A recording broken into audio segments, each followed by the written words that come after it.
Hey, Tony Gas is here. Now, what I'm gonna be doing this week, Lord willing, is doing some deep dive relationship content. So this is for while you working out, while you walking, while you working at work, while you driving. So long form content, so we can really go a little deeper. And every time that I'm home or on Mondays, I like to be in my home office, and then throughout the week, Tuesday, Wednesday, Thursday, be in my corporate office, and then Friday back at home office, most likely. So working from home today, and want you to, if you're able to sit down, when you're sitting down, you watch this. Sometimes you can listen to it throughout work, but then at night, if you're able to sit down and get your notebook, it'll be good to get your notebook and take some notes. Man, y'all know normally I just talk off top of the head, but I have me some notes here where I can kind of be in flow, and we'll be able to touch on some different aspects of these topics that we go through. Now, today we're talking about emotional security in a relationship. And this is something that a lot of us learn about late. It is something that is very needed, but we don't oftentimes have.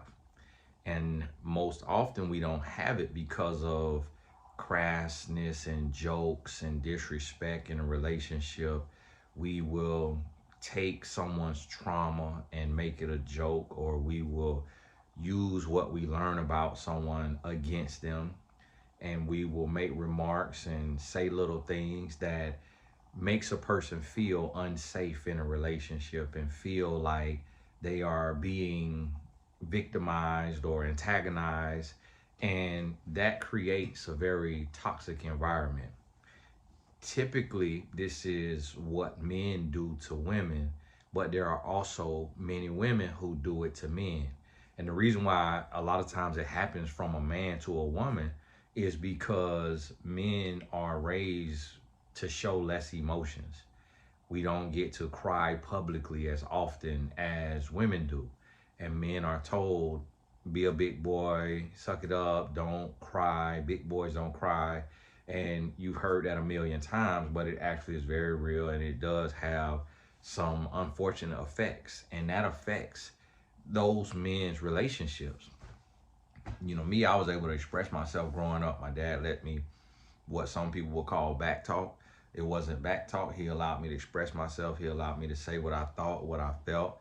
And he's one for a good, healthy debate. He likes to go back and forth. He likes to prove his point, and he likes to be thorough and explain. So he would allow us to say what we thought so that he could help us better understand. And as long as we didn't get loud or get rude or get condescending or disrespectful, he was okay with it. So that created a space I noticed in my relationship where I would be communicative and I can express myself. But I've also gone through those times as a young man where it wasn't an emotionally safe space. And that is very, very important. And for a lot of people, that emotional safety is more important than love, because they will equate emotional security in a relationship as love. I remember touring the world doing love and relationship seminars, and one of the questions that I would ask, I would have all of the women stand up, and I would say to them, raise your hand if you prefer financial security in a relationship, or remain standing if you prefer financial security over emotional security in a relationship. And then I would do it the opposite way if you prefer emotional security over financial security. And majority of the women would say they prefer emotion, that if they could only choose one, they would choose emotional security. And then there would always be a group of women, a sector of women, 10 to 20%, that would choose financial security. And they were just saying, hey, I want to make sure that the bills could be paid, that the mortgage is paid, the car note, the tuition for the kids, that the bills are paid. That's most important, that we can live. And when you think about it, a lot of this is based on how we perceive what we experienced growing up. So if you grew up with the lights being cut off and going through evictions, Financial security is going to mean more to you than emotional security. If you grew up seeing abuse and a lot of toxicity, emotional security is going to mean more to you than financial security. What a lot of people don't realize is that everything good in a relationship flows from emotional security. So if you are emotionally secure, you're able to be free. You're able to be fun. You're able to be happy, to be joyful, to be peaceful. And with that emotional security, you're able to live your life and do what you need to do from the right place, from a place of joy. It's like a river flowing. But if you don't have emotional security in a relationship, then you can't love fully and freely, and it'll break you down. And we have to understand and realize that this emotional security creates peace and prosperity. And a lot of people don't understand that emotional security will help you become financially secure. Because if you can work from a place of peace, from a place of love, from a place of happiness, then you can earn more and produce more because of where you're operating from. But if you're working from a place of pain and anger, fear and frustration, then you won't be able to earn on the level that you need to earn. So what you have to realize is that that emotional security means a lot. That emotional security will change everything for you. So think about this and really evaluate if you've been in a relationship and ask yourself, have I had emotional security? Or was I operating from a place of fear? And when you start to look at this and you start to evaluate it, you'll start to see, okay, what I thought was normal was actually toxicity, and we did not have an emotionally healthy relationship. So in a healthy relationship where you have emotional security, you will have communication. You will have freedom of expression. You will be able to be yourself, and you won't be intentionally triggered. With emotional security, it means that you're not being gaslit. You're not being cheated on, lied to, manipulated, deceived, misled. When someone dangles another person in your face to make you jealous of that person, they are creating an emotionally unsafe environment. They're creating a space and a place to where you're walking on eggshells and you're worried. You're worried about them cheating. You're worried about someone looking better than you, smelling better than you, being better than you. You're worried about them being better and you losing this person. Not realizing that if someone would do that to you, that's not your person. And that's not a good person. You have an insecure person who is trying to make you insecure because he or she is actually insecure. So they want you to worry and to fear and to feel like you can lose them instead of allowing you to rest in emotional security and feel very secure in your relationship, like no one or nothing can come between you and your partner. So when you have emotional security, you're going to be at ease. You're going to be calm and at peace. Now, don't confuse being at ease and calm and at peace with complacency. It means that you can come home and you can rest in the fact knowing that you have someone who communicates with you, who loves you, who cherishes you, who treats you right, who does right by you. You have someone who is authentic and transparent and real. And so you have emotional security. Now, this is one of those things where you're going to see different aspects of an emotionally secure relationship, and then be able to look at the opposite and identify what type of relationship you have. And that's where, as you start to think about it, and you jog in your memory, and if you're in a relationship, you're looking at it and you're trying to see, okay, what do we have? And when you think about emotional neglect, that is something that really breaks down relationships, because when you don't have a space where you can be emotional, where you can cry. One of the prime examples that I hear from couples in coaching is someone will say, the man or the woman, I've heard it both ways, they'll say, my grandmother died and I was crying and I was mourning and I was hurt. I didn't want to get out of bed. My grandmother raised me. She was like my mom. I love her so much. I wasn't ready for her to go. But my partner had an attitude that was kind of like, people die every day, B. Suck it up. Get over it. Like, we got to get back to work. We got to keep going. Like, this is affecting our relationship.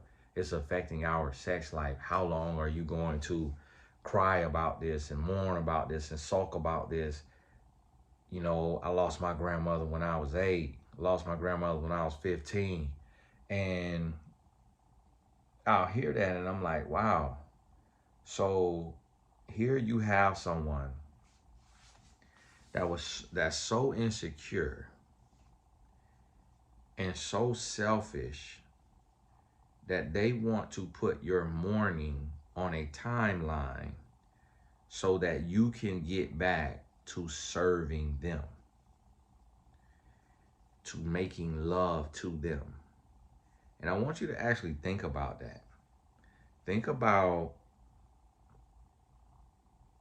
trying to have sex while you keep having flashes of your recently deceased grandmother. And that's what your partner is asking you to do. To go into a space of intimacy and expression, love making while you're mourning, in between your tears, in between those things, to go into that space. And that right there, when you think about that, it's like, wow, that is very inconsiderate, very selfish. But the thing about it is, as humans, we can be inconsiderate and selfish. So I want you to think about this and really start to evaluate it and look at, okay, what did I do? What was done? What do I have? What don't I have?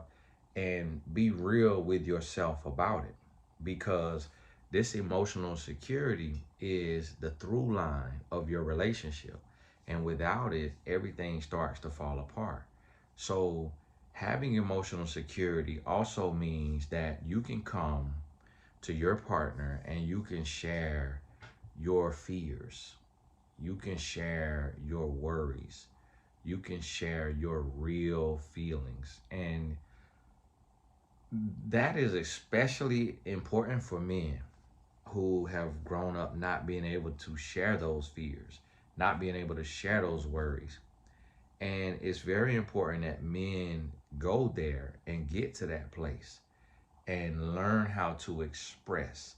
And it's also important that women learn how to receive that without belittling a man or making him feel like a punk or a wuss or whatever term you want to use. And so that remains safe. And I think a lot of times we only think about emotional security from one way. And there are women who say, He cries too much. He is always in his feelings. He always is worried about something. He's always stressing about something. He always has something on his mind. And yes, there could be people and there are times where someone is milking something for attention, but it's a fine line when it comes to determining the two. So you got to be able to use discernment, but also be patient because we have seasons. We have seasons where we want to be down on ourselves. We want to sulk. We want to be baby. But a lot of times, what we're doing as humans is we're just looking for the right words. And so, if your partner is coming to you and saying, I feel so stressed, like I feel so worried, I feel so overworked, I feel unseen, unloved, disrespected, used, manipulated, whatever it may be, all he or she is doing is just looking for some consolation.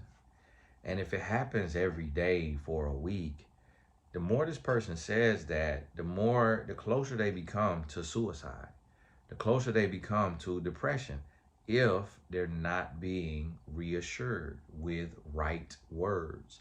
A lot of times we get stuck, we get paralyzed, and we don't know what to say.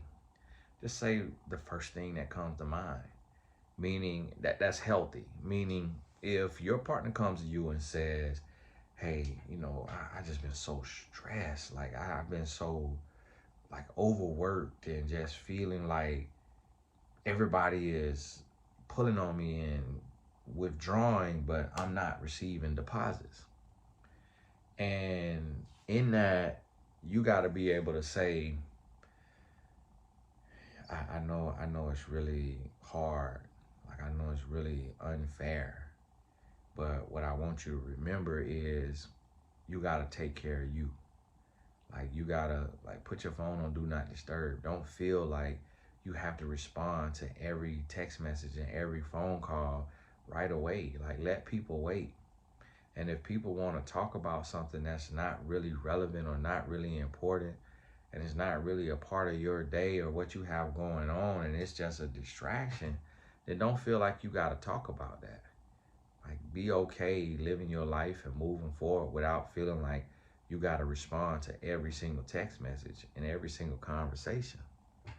And know that you are worthy, you are capable, and change the way you see it. You are a well full of wisdom, water, blessings, abundance, and people are coming to you because they're empty, they're shallow, they're whatever it may be, and they're coming to you because you're a light in darkness. So understand that, be grateful for that, but also make room, make space, and take time for you and love you and prioritize you. So when you start to really look at this, you start to understand like, okay, I can console my partner and they can come to me and express themselves, express their feelings. They can come to me and cry. They can come to me and tell me how they feel. They can do that. And once you get to that place and you start to realize and you understand that this is something that oftentimes is overlooked in relationships, and that emotional security, that emotional safety, it's not there because our partner will come and express themselves and we'll just be quiet. And we'll just, okay, all right. Well, it's going to get better. It's going to get better. Just keep going. And that's all we come up with. What you have to do is you got to put the shoe on the other foot and you got to ask yourself, okay, if this was me, what would I want to hear? What would I need to hear or see or do for me to get up and be able to move forward and feel like, hey, I have what I need. Like this blessed me, this helped me, this put me on the right path? Like, what would that take? And once you realize that and you have that, then you're in a place to where you can say, okay, all right, I got it. Now I can take and give this because I know what I would want to receive. And I think a lot of times we don't do that as people, and we don't think about that. And we get to a place to where we're just in our head. We're in our feelings, and we're not thinking about that. And you have to realize that if someone comes home, if your partner comes home drained from work, and you don't say anything to console them, you don't give a little shoulder rub, you don't rub their feet or kiss them on the forehead, hug them, 60-second hug, this emotional neglect, it will start to affect your intimacy. And what you have to do sometimes is go back to childhood. You got to look at it like a child and picture the childlike version of an adult. So what does an emotionally neglected child look like? They are left to themselves. They don't have care for their wounds. They don't have hugs for their tears. They don't have I love yous. They don't have I miss you. They don't have interaction and friendship and affection. So what is this child? This child is left to him or herself. They are left to their own devices. They find things to get into. They start to self-destruct. They don't have the love, the affection, and the attention that they need. And it starts to break them down. It starts to break them down. And that right there, that does something different. It does something different to you, and it really puts you in a place to where it sets you up for failure. You're set up for failure because now you're emotionally neglected. And when you're emotionally neglected, what do? You turn to other things. So you're going to turn to things that bring trauma or that trigger your trauma. You're going to turn to vices. You may turn to pornography. You may turn to marijuana, to alcohol, to toxic content online when you are emotionally neglected. And when you're emotionally neglected, you don't want to be intimate. And this is one thing that a lot of men don't realize, but also it's something that a lot of women don't realize as well, but it's from two different sides. So what men don't realize about emotional neglect is that listening to your woman talk about nothing, that promotes emotional security, emotional safety. When she wants to talk about work, her friend, her family member, whatever it may be, when she wants to talk about nothing, that makes her feel seen, it makes her feel heard, and it puts her in a place to where she can be at peace. And that emotional security will then make her fall deeper in love. And she will want to be with you. She will want to be around you. But if not, if you don't have her in that space, then, and she feels unheard, she feels unseen, she'll start to feel unloved, she'll start to feel like she's not a priority. That doesn't make her want to be intimate with you and be close with you. So a lot of men complain about the rate of sex in a relationship and how they don't really get to have a lot of sex. And that comes from not being emotionally in tune with your woman and not paying attention to what part of the day is the best part of the day for her, whether that's morning, noon, or night. And then also being able to be present and to listen so that she's able to have quality time and communication and build more love and rapport with you. And so men will be focused on their work, focused on their boys, focused on their video games, focus on their hobbies, focus on whatever, and then come in and just want to have sex. But the woman hasn't had tender love and care. And so she feels emotionally neglected. That also makes her feel unwanted, unseen, unsexy. So then she doesn't want to be intimate. On the flip side of that, men feel when a man feels emotionally neglected, he feels like the woman is just focused on the kids or the house and her girls, her homegirls, her hobbies, and not taking care of his sexual needs. And instead of her communicating what she needs to feel sexy, to want to be intimate, she just gets busy and she just has a lot of busyness going on, a lot of busy work. And then the man is left guessing and wondering. And he may try things, but what he's trying, he's not getting feedback or reinforcement. So therefore, he's just guessing and wondering. And now he doesn't know what it takes to really crack the jar, to really open this up and to have real intimacy. And so this is where the misunderstandings come into play, and we don't know how to read one another and how to properly communicate so that we're not emotionally neglected, and then it leading to low intimacy. So this right here, that's a reason for a lot of divorce. That when that intimacy gets there, it's not there.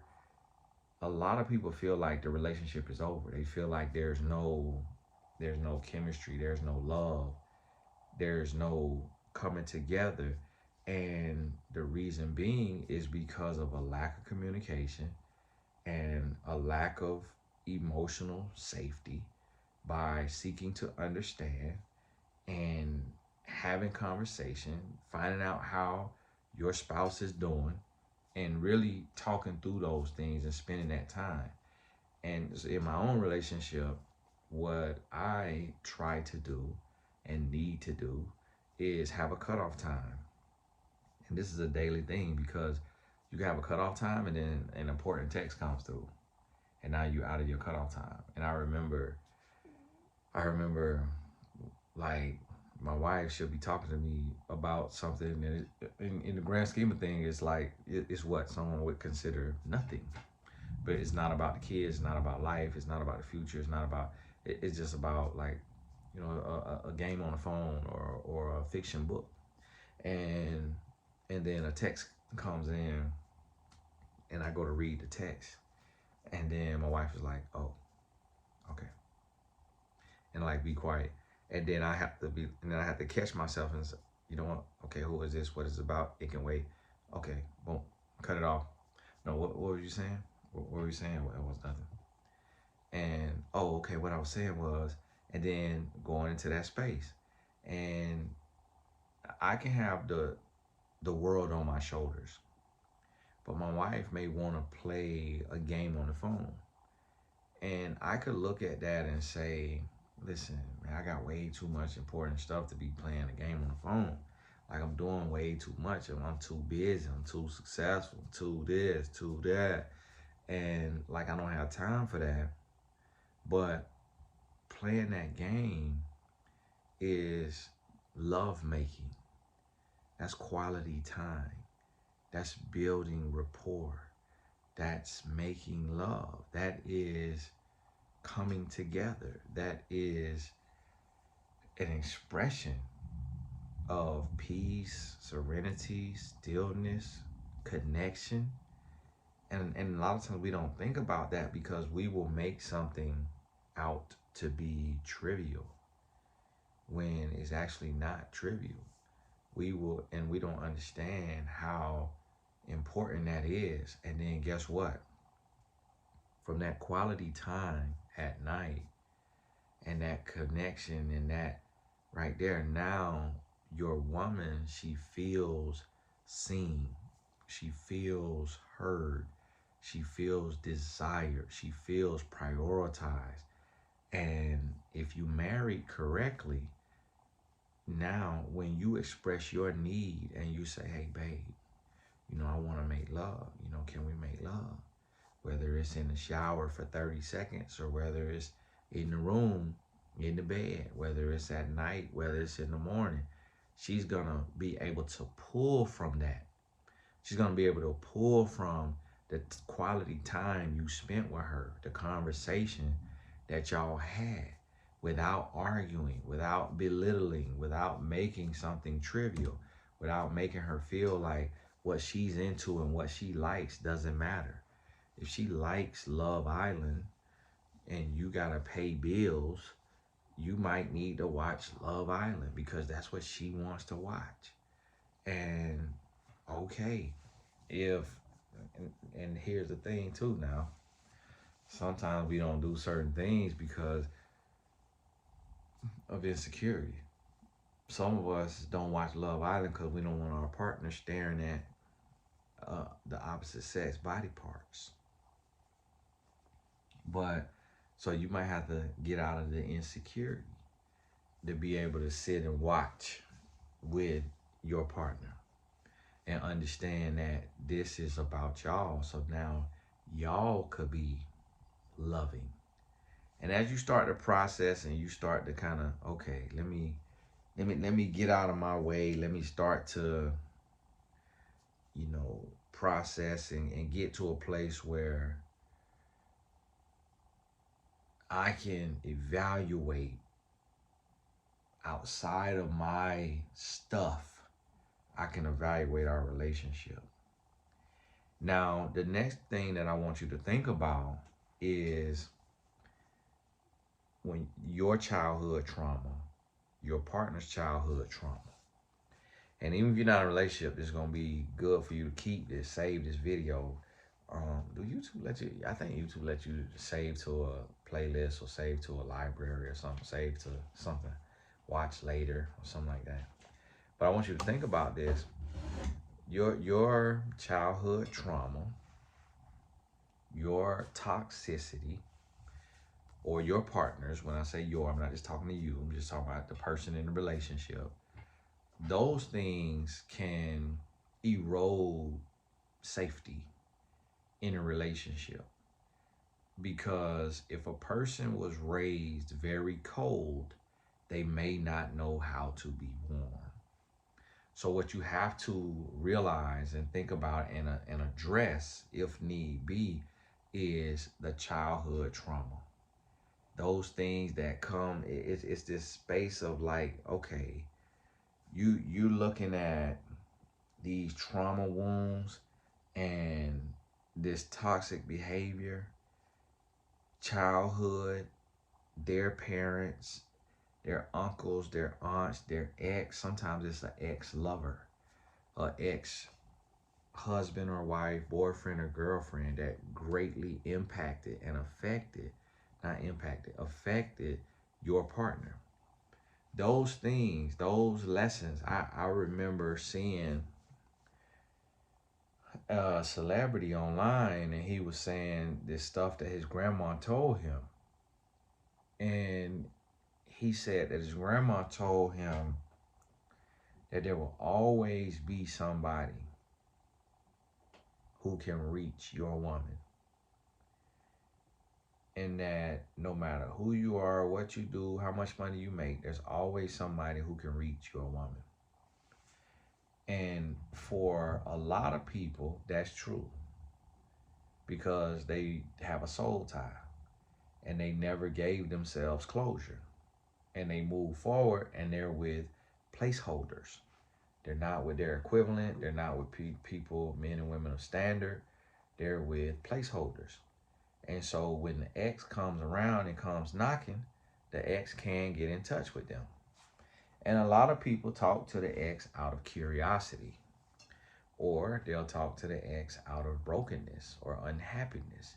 If the relationship is toxic and they feel like, I don't have anything here. I don't have anything to look forward to here.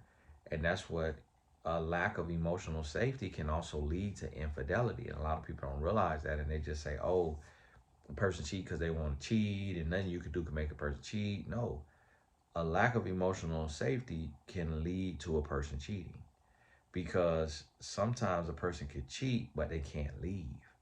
And there's a lot of different reasons why a person can't leave. A person can be trapped in a relationship. So what you have to realize is, just like what that gentleman said, that is a toxic mentality. Because what that does is it hinders you from building trust in a relationship. You will always sleep with one eye open, and you will never fully drop your guard and fully love your person, because you have been told that at a moment's notice, someone from their past is going to reach out to them and get in contact with them and be able to have their way with them. And because you believe that, you don't want to be hurt, so you never fully love. You never fully let your guard down and give yourself over to this relationship that can be very happy and healthy. You block that. And so your childhood trauma, your upbringing, your childhood lessons, it upends your happy and healthy relationship.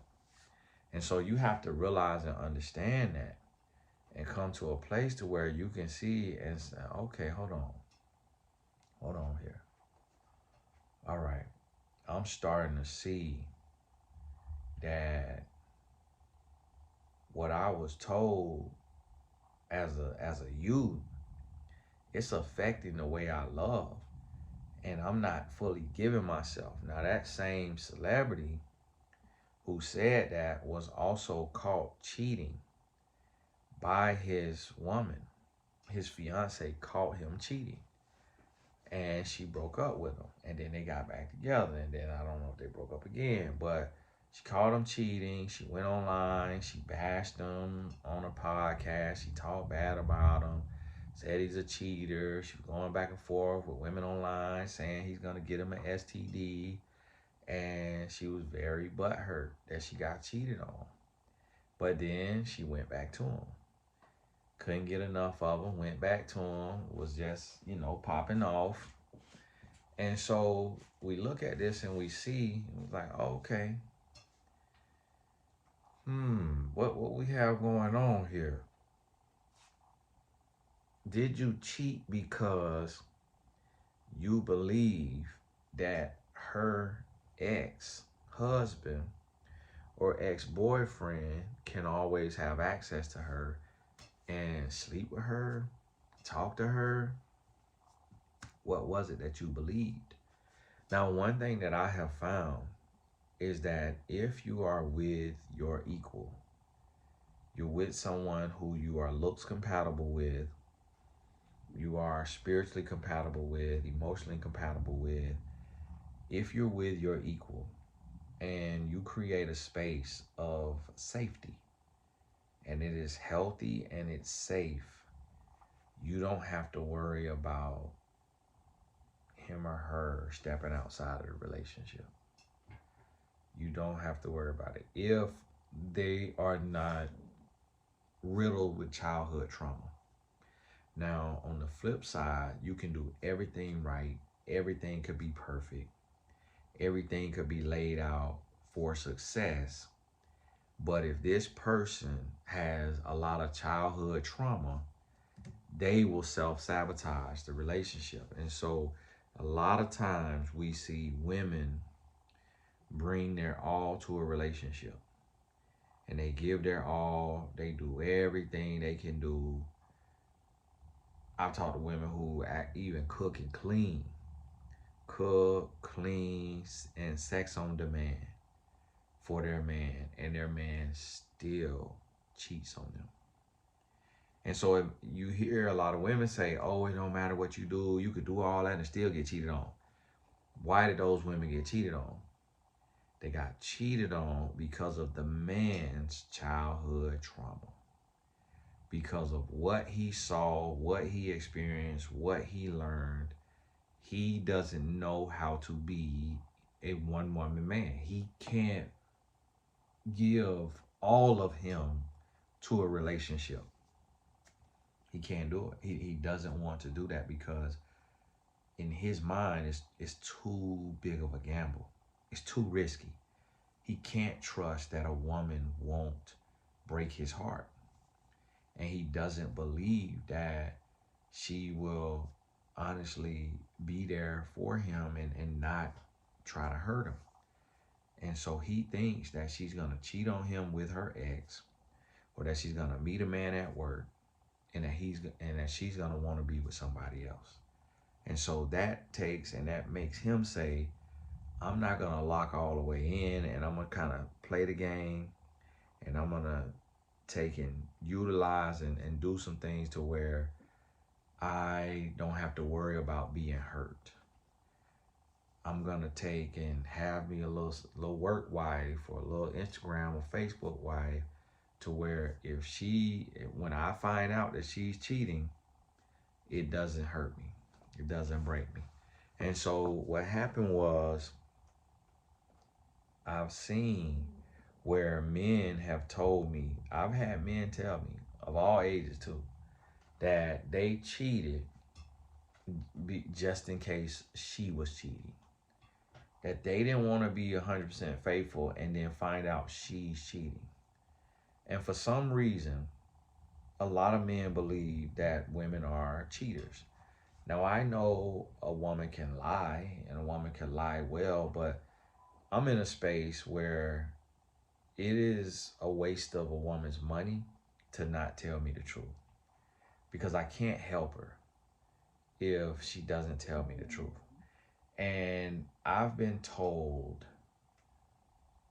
I could count on one hand, out of the thousands of women that I've coached, I could count on one hand the women who have told me that they physically cheated on their husband or boyfriend. And all the other women that came to me about a toxic man, when I grilled them, and I'm like, so you didn't cheat. So you never once cheat. So you put that on everything you love, on your kid's head, on somebody you love grave. You put that on everything. And I'm telling these women, well, and I could tell a liar. I could tell when somebody's a liar for a lot of different reasons. And they would, Tony, no, I never did. I never once cheated. Like, that's not me. That's not how I move. And I also was able to corroborate that because I'm not an ugly man. And when I was out there, I would go to women and I would try them. And it was countless women that told me no because they had a boyfriend. Not a husband, a boyfriend. And this was young women, older women. And every time that I was able to do something with a woman who had a man, the relationship was unhappy. The man was abusive, or he was a liar, or he was a cheater, or he was absent. It was something going on in the relationship that created an opening. And anytime that was the case, the woman was susceptible. But to meet a woman and to be able to sleep with a woman who is in a happy relationship where the man is paying the bills, he's coming home, he's loving, he's doing what he's supposed to do, showing her and being who he needs to be, very, very, very rare. Very rare. You never really see it. And when you do see it, now what is it because of? Her childhood trauma. And there's so many men who cannot believe that. Like, they just will not allow, because of their childhood trauma, they will go to their grave saying, Tony, you're naive. All of those women cheated in retaliation on their man, but they wanted you, so they didn't want to admit to cheating back on their man because they didn't want you to know that they're low down, dirty, whatever, so that if you wanted to do like some of these pastors and divorce your wife, that they will be a viable option. Tony, you were bamboozled. There are men that'll go to their grave saying that. And it's because of their childhood trauma. Because I don't have childhood trauma that affects me in a real way as an adult, I'm able to look at it from a different perspective. I'm able to hear it differently. And so I say that to say, you got to be mindful of that. And you got to think about it. You got to process and realize, like, okay, I see what we got here. I see what's going on. I see what this is. We're in a situation to where this childhood trauma is coming and it's affecting the relationship now because of what wasn't dealt with, what we didn't handle. And you got to think about this. And now as you start to evaluate your relationship and you start to think about, how do I build emotional security between us? The first way to build emotional security is through communication. You gotta talk. Talk about your day, have them talk about their day, talk about life, talk about family, talk about friends, talk about work, talk about hobbies. You gotta communicate. Because when a person can be an open book, when they could just spill the beans, pour their heart out, when a person could do that, then that's when things change for the better. That's when you really get things in order. The next thing, what you have to do to build emotional security is you gotta have consistency. You can't be a liar, a deceiver, a manipulator. You gotta show up day in and day out. And you gotta be who you say you are. And you have to be faithful. Consistency, faithfulness is consistency. So if you have people of the opposite sex texting your phone, reaching out to you, doing all of that, then you're not being consistent. You're setting yourself up for failure if you're not doing what you're supposed to do. So you have to think about this, and you gotta come to a place to where you say, okay, I personally am going to be consistent, and I'm gonna communicate. I'm gonna be present. I'm gonna show up. I'm gonna show love, and I'm gonna do what I have to do. And if you do that, you're gonna see things start to change for the better. And you're gonna see that people will start to trust. The human has to have consistency in order to trust you. But if you are not a man of your word, woman of your word, if you are a manipulator, if you're a milker, meaning you milking your trauma, you milking your stress, meaning you always vying for attention, then you're setting yourself up for failure. You're breaking down a relationship. You're making it to where you cannot be healthy in this relationship. And so you're going to have to think about this.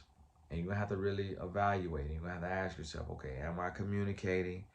Am I being faithful? And am I doing my part? And if you can say you're doing your part, now you're able to objectively evaluate your partner to see if he or she is doing their part. And when it comes to the final aspect of this is healing your emotional wounds without blaming your partner. So you have to, And I've seen this work be done. And I've worked with a lot of thousands of people, over 4,000 people. And there's this space that humans come to. And it's a space of really getting to the root. And in order to get to the root, you have to be able to evaluate what is the root cause of you taking offense to what has been done to you by your partner. Like, where does that come from? Where you accept that, you allow that, tolerate that, you reinforce that, you embody it. You allow them to disrespect you over and over again. And you don't speak up or you don't leave. Or you allow things that they're doing or saying to affect you negatively when it's not actually negative. And I've heard so many people say, I was sensitive because my dad or my mom would always critique me, and nothing I ever did was good enough. A 90 wasn't good enough. It had to be 100. A 98 wasn't good enough. It had to be 100. My body wasn't good enough. I had to be slimmer, or I had to be bigger or more muscular or faster or smarter. I was never enough. And so in a relationship, if you don't praise me daily or praise me all the day, worship me, kiss my butt, reinforce, I start to feel like you don't love me. I start to feel like you're too good for me. You're looking down on me. You're going to cheat on me. You're going to leave me. And I start to feel inadequate, but it was because I wasn't affirmed as a child by my mom or my dad or school teacher or coach or whoever it was. And you start to look at that. And when you really start to get to the root, that's when you're able to start healing your emotional wounds that come from childhood without blaming your partner for all of your problems. Because a lot of times we will blame our partner for all of our internal feelings and all of our problems because we're so jaded and hurt and traumatized and upset. We're looking at this situation and we're like, okay, what's going on here? And that right there, it affects everything. And if you don't really go within and do the work and evaluate your roots, your triggers, your trauma, to heal yourself, then you will expect your partner to heal you. Now, although I am a proponent of a man helping heal a woman's heart so that he can have a woman's heart, I don't mean that in a toxic way. I mean so that she can rest and feel emotionally secure. I don't believe that it's our place as a human, as a person, to make it our partner's job to heal us. I don't believe that's what we should do. That's not right. So we shouldn't move like that. But there is a part of one hand washes the other and both hands wash the face. So I want you to realize that the healing that you got to do, that starts with you. That's on you. And you got to get to the root. And your emotional wounds a lot of times cause you to act out. It causes you to do something. It causes you to say the wrong thing, do the wrong thing, instead of you just receiving.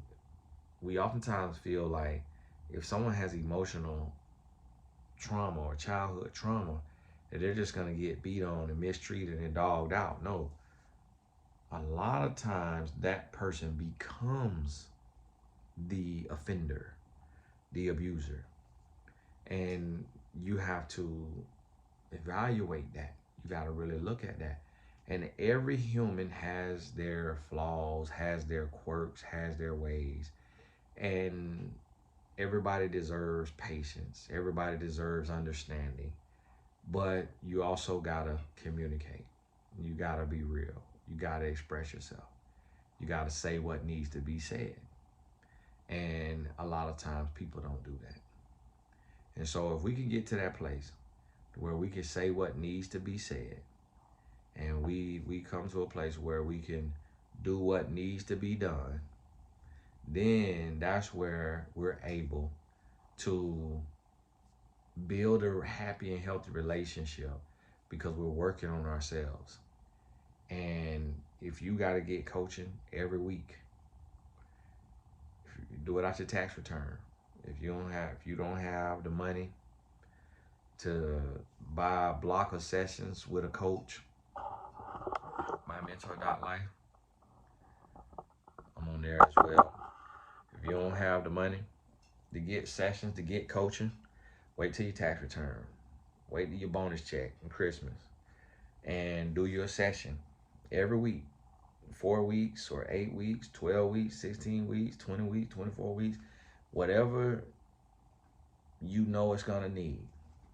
Whatever you know it's gonna need, do the work you have to do so that you can heal for you, so that you can heal on your own.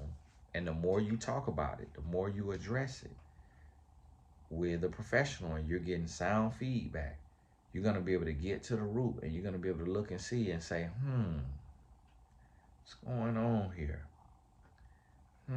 I see what's going on here. It was my relationship with my parent that made me insecure, or made me angry, or made me jealous, or made me worry. It was what I saw growing up. Oh, it was what happened to me.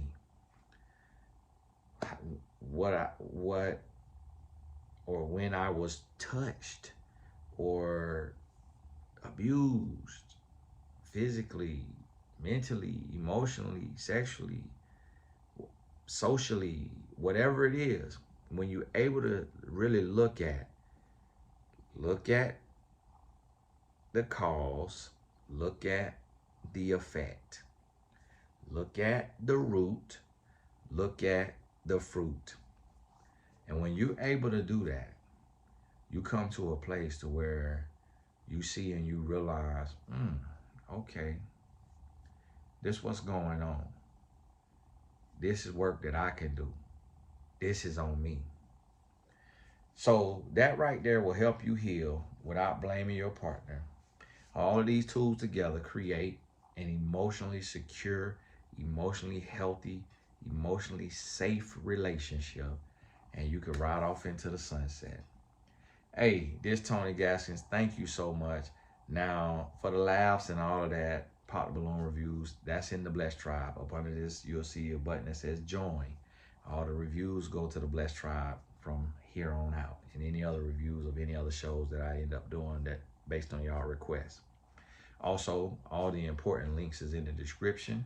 You can grab your course, birth your book, Entrepreneurship with Purpose. And thank you to my donors, to the Tony Gaskins Family Foundation for my boys program.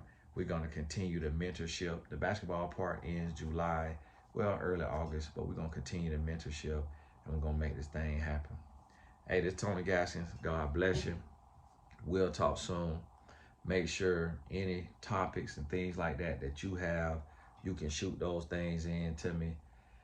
You can put it in the comments. I try to read the comments every now and then and get to, if I can teach on it, I can teach on it. If it's very specific, make sure you get on over to mymentor.life. If you are a life coach, a certification is not required. The site will say, upload your certificate. Just upload a picture of yourself, because the system doesn't know it, doesn't read it. and join mymentor.life. Start working with you some clients.